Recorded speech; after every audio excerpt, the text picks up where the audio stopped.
On a healthy reef like this, you see so many different creatures.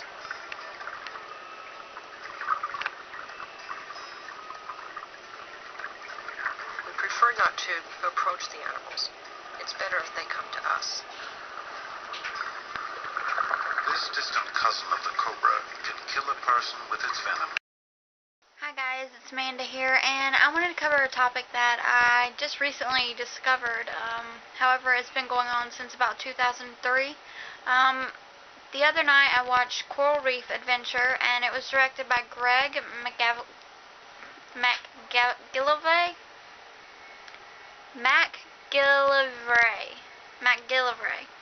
And he did an amazing job directing this movie, or documentary. But the main reason of it is most of the coral reef, a good 3/4 of the coral reef, has damaged over the years, and the coral triangle areas between Indonesia and 5 other Eastern Asian nations covers 1% of the Earth's surface. But it contains 1/3 of the world's coral. And coral, to me, is an animal because they breathe and live and eat just like all animals do. And it also is 3/4 of the coral reef species. Now, more than 40% of coral reefs and mangroves, if you don't know what a mangrove is, it's a type of tree that holds silk in and protects the coral, in the coral triangle, have already been lost. So this documentary basically covers 2 really good divers who have always loved the coral going to Fiji, because Fiji's coral is terrible and they don't know why.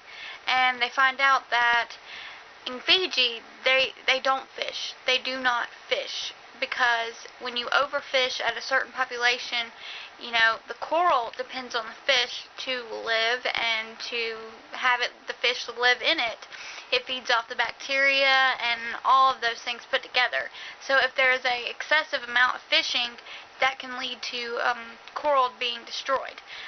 They also found out that there was logging, and I don't know why they logged in Fiji because it's so little, but the logging there has caused most of the mangroves to be gone and to release nothing but mud water throughout, you know, the rest of the ocean of Fiji, which caused the coral to die also.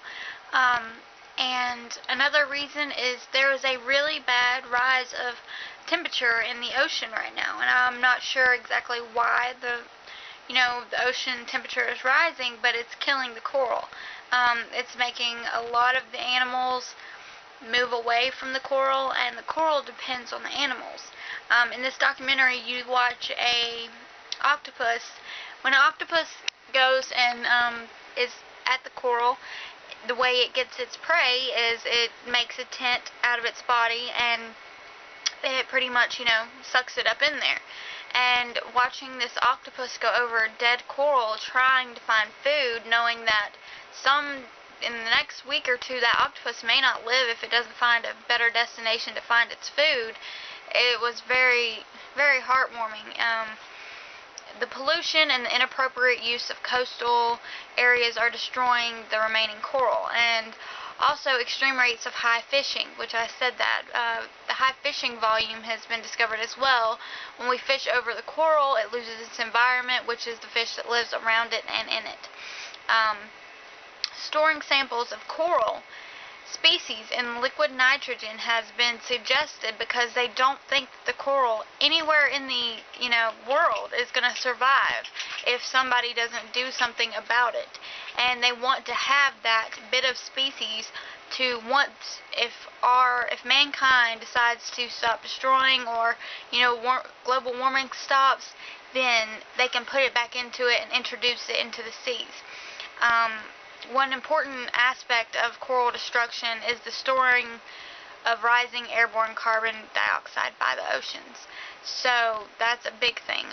Coral that survived the 2004 tsunami is now dying at one of the fastest rates ever recorded because of a dramatic rise in water temperature off of northwestern Indonesia, and millions of animals have either died or moved away from the coral seeking food and a comforting environment.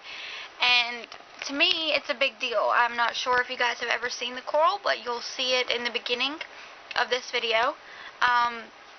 And I got that from the actual film, Coral Reef Adventure. And I really suggest you guys go watch it if you care about animals and like marine life and all that stuff.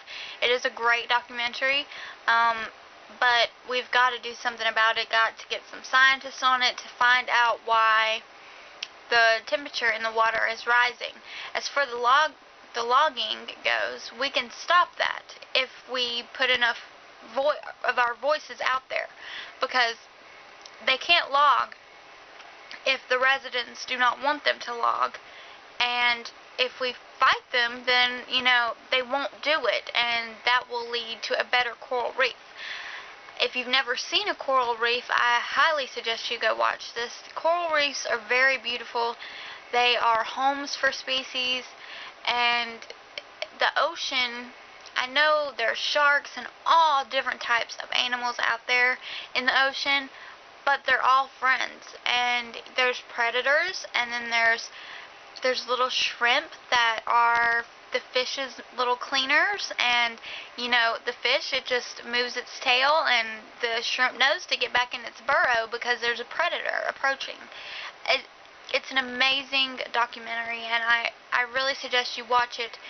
But the main point I'm trying to get across here is, if we can try and, I don't know, I'm going to look on the internet, but see if there's not a petition against logging, and see if there's something we can do about the water temperature rising, because if it doesn't stop, there will be no coral left. And when coral is dying, and the way you can tell, the coral that you buy in Myrtle Beach or you buy anywhere, that's dead coral. That's how it looks in the ocean. It begins to lose all color, all fluffiness, everything about it is gone, and it's nothing but a white dead rock, basically.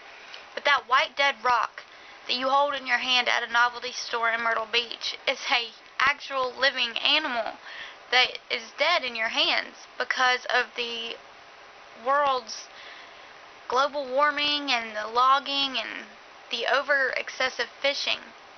If we can stop that also, that would be great. I mean, I know fishing is very needed in certain countries to survive in their main food, but in Fiji, they do not do that, so that shouldn't be a reason for it. And if you go watch this documentary, I watched it on Netflix. You can find it all over the web. It is called Coral Reef Adventure, and it's a documentary, and it's by IMAX, and it's beautiful, but it's also tragic at the same time. And I just wanted to talk about it and hear your opinions on it, see what you think that you can do to help it, because I'm definitely going to start looking and seeing what I can do. So, thanks for watching, you guys, and let me know what you think in the comments below. And as always, much love. Peace out.